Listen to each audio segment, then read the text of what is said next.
Y bueno, continuamos con la siguiente ponencia titulada Diseño y síntesis de polímeros tipos deuteriónicos útiles en la síntesis verde de nanopartículas metálicas de oro y plata, a cargo de Mercado Pisaño Fernando David, Herrera González Ana María, Trejo Carvajal Nayeli y García Serrano Jesús. Cedo el uso de la voz, adelante. Hola, ¿qué tal? Buenos días. Mi nombre es Fernando David Mercado Pisaño y el título de mi trabajo es Diseño y síntesis de un poliseuterión útil en síntesis verde de nanopartículas metálicas. En el contenido de la presentación veremos introducción, metodología experimental, análisis de resultados, conclusiones. Iniciando con la introducción, empezaré hablando de la ciencia de materiales, la cual es una ciencia que se basa en el estudio de la estructura, propiedades, caracterización de todos los materiales y los clasifica como materiales metálicos, cerámicos, polímeros y compuestos. Sin embargo, por los avances tecnológicos en los últimos años, se ha visto la necesidad de hacer otro tipo de clasificaciones. Los materiales que son de interés para este trabajo son los materiales de tipo polimérico. Para ello voy a definir lo que es un polímero.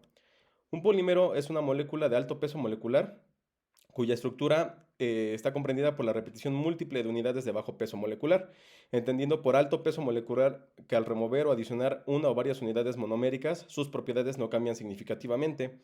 Dicho esto, puedo pasar a definir lo que es un monómero y un oligómero. Un monómero es una molécula de bajo peso molecular capaz de polimerizar, mientras que un oligómero es una macromolécula intermedia entre un monómero y un polímero. Los polímeros se pueden clasificar de diferentes formas, sin embargo, la que es de interés para este trabajo es la que los clasifica en función de sus cargas, como polímeros iónicos y polímeros no iónicos. En los que nos vamos a basar en este trabajo son en los polímeros iónicos. Y los polímeros iónicos se les conoce como polielectrolitos, que son aquellos polímeros en la que una porción sustancial de las unidades constitucionales contiene sitios iónicos o ionizables unidos covalentemente a la cadena polimérica. Dicho esto, los polielectrolitos se pueden clasificar dependiendo de la naturaleza de sus cargas, como polianiones o poliácidos, como policationes o polibásicos, o como polianfolitos, aquellos que contienen ambos tipos de grupos, ya sea básicos y ácidos en su estructura. Un tipo especial de polianfolito son los poliswitteriones, que contienen un número idéntico de grupos funcionales ácidos y básicos en la misma unidad monomérica. Del lado derecho muestro una imagen que representa las diferentes arquitecturas que pueden obtenerse de los poliswitteriones, de esto que se busca una ruta de síntesis ideal para obtener la arquitectura deseada. Algunas aplicaciones de los poliswitteriones van desde la nanotecnología, tratamiento de agua, catálisis, y centrándonos en la aplicación de nanotecnología, estas aplicaciones se ven limitadas debido al uso de compuestos citotóxicos en la síntesis de nanopartículas metálicas. Estos compuestos pueden ser el borhidruro de sodio, la poliacrilamida, la hidracina, por ejemplo. Es por ello que la búsqueda de nuevos materiales para la síntesis verde de nanopartículas metálicas es un tema de interés hoy en día en la ciencia. Pasaré a hablar de la metodología experimental, en la cual iniciaré hablando de la síntesis del poliswitterión. Se llevó a cabo la síntesis del monómero 2-brometilmetacrilato, un monómero metacrílico, que se hizo reaccionar, bueno, que se obtuvo reaccionando el cloruro de metacrilohilo con el 2-bromoetanol en presencia de piridina. Posterior a ello, este monómero se polimerizó vía radicales libres usando la técnica de polimerización en masa. Este polímero, el poli-2-brometilmetacrilato, sería el polímero precursor para llevar a cabo la modificación química del mismo, obteniendo el poliisoterión de tipo para-arzobetaína, introduciendo el grupo para-aminoarsónico en él, llevando a cabo un ataque alfa al bromo, utilizando como disolvente DMF. Posterior a ello, se llevó a cabo la síntesis de nanopartículas metálicas de oro y plata.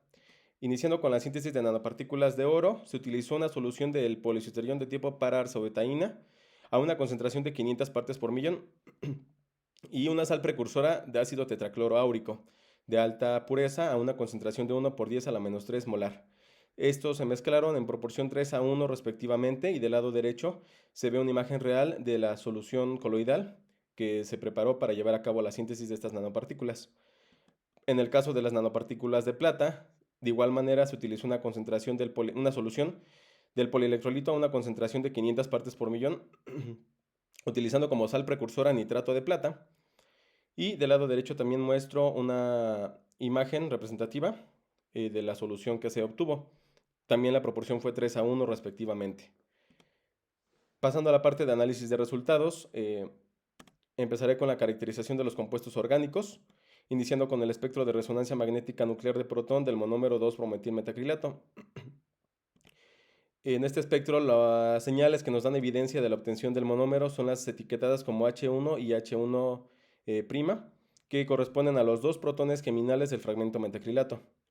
Posterior a ello, el espectro de resonancia de protón del poli 2-brometilmetacrilato, en el cual se integró en dos partes. Del lado izquierdo vemos las señales que integran para un total de 4 protones correspondientes a los protones alifáticos que están entre el grupo bromo y grupo éster, y las señales del lado derecho que integran para 5 protones correspondientes a los protones del esqueleto de la cadena polimérica.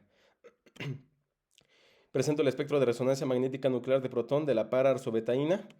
Las señales que nos dan evidencia de la obtención de este polímero modificado son las señales aromáticas que integran para un total de 4 protones correspondientes al fragmento aminorsónico.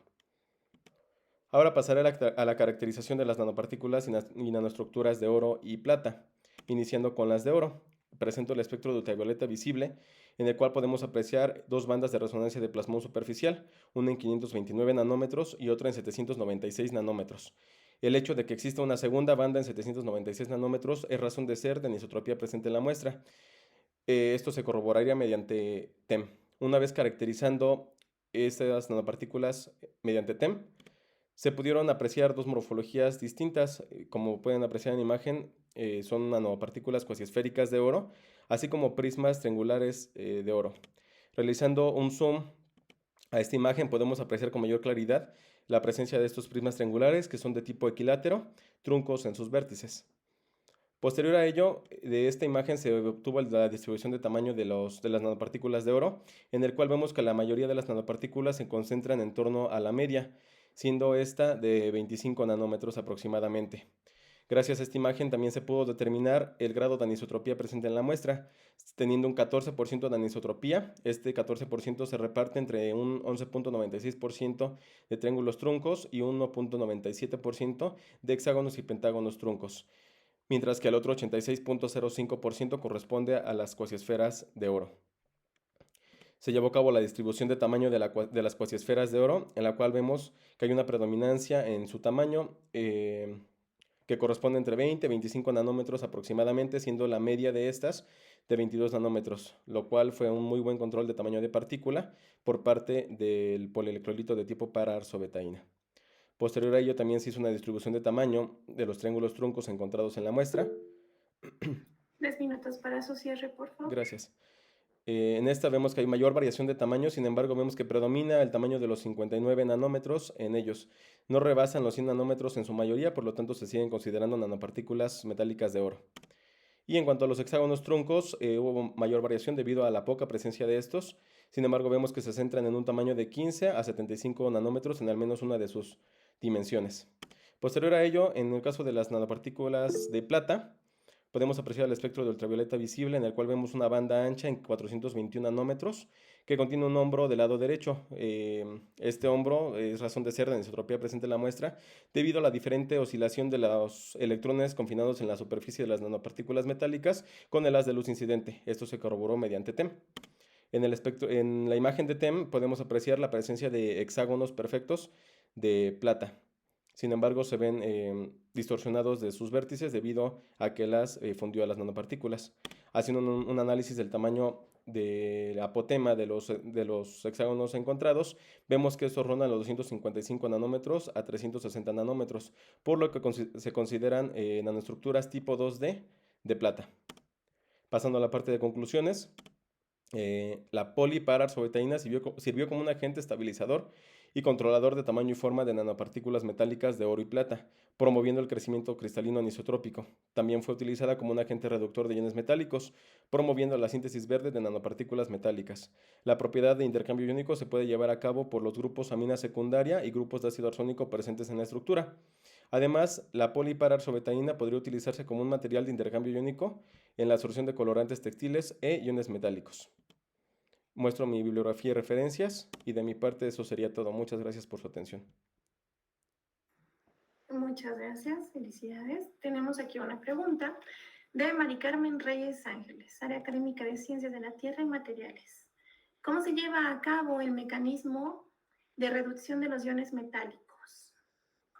Bueno, recordemos que la reducción de iones metálicos es una ganancia de electrones por parte de los iones de plata y iones de oro. En este caso, los iones de plata se encuentran disueltos en la disolución como Ag1 más y los de oro como Au 3 más. Por lo tanto, se puede concluir, bueno, se lleva a cabo la reducción, se reduce esta partícula metálica hasta un estado metálico y es entonces cuando empieza ahí la formación de las nanopartículas metálicas, formando primero clústeres, se lleva a cabo el proceso de nucleación y después el proceso de crecimiento.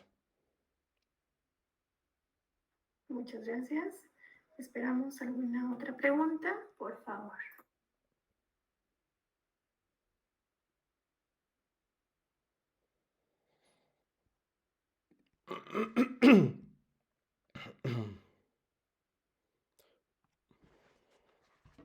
O si hay algún otro tema o apartado, me refiero, perdón, a su tema que quiera ahondar, con todo gusto, Fernando, lo escuchamos. Sí, muchas gracias.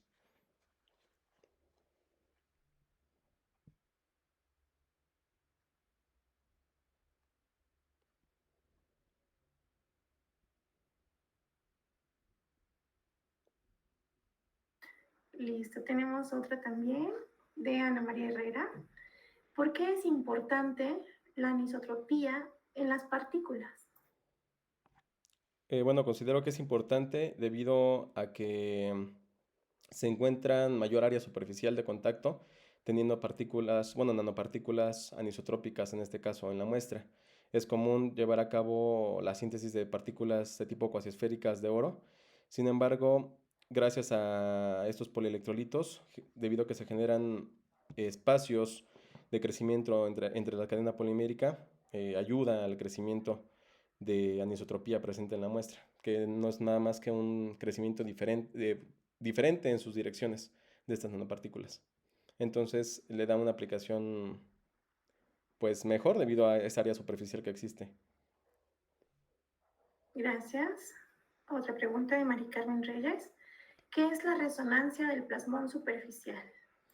La resonancia de plasmón superficial es un efecto cuántico que se lleva a cabo cuando un haz de luz incidente interacciona con los electrones libres de la banda de conducción de las nanopartículas metálicas. Al hacer esta interacción, se lleva a cabo una oscilación coherente deslocalizada de los electrones confinados en la superficie de las nanopartículas metálicas con el haz de luz incidente.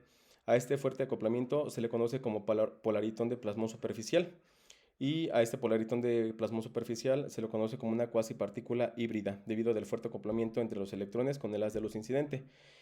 En sí, al efecto de resonancia de plasmón superficial es el acoplamiento entre el polaritón de plasmón de superficie y el haz de luz incidente que incide en la muestra. Este efecto tiene la capacidad de absorber luz y de transmitir la luz no absorbida. Y recordemos que solamente se puede llevar a cabo cuando la longitud de onda de la radiación es mucho menor al tamaño de las nanopartículas metálicas. Muchas gracias. Siguiente, de Ana María Herrera González. ¿Todos los metales presentan la resonancia de plasmón superficial? No, solamente oro, plata y cobre. Muchas gracias. Siguiente, por Gabriel Cisneros Flores. ¿Se empleó nitrato de plata? ¿Hay alguna razón en especial por el cual utilizar nitrato de plata? Bueno, pues esto se utiliza debido a que es un compuesto iónico, fácil de disociarse en una solución, entonces es lo que se busca, que esté disociado los iones de plata, por un lado, y estos sean más fácil de llevar a cabo su reducción cuando se encuentra un agente oxidante o un agente reductor. Muchas gracias.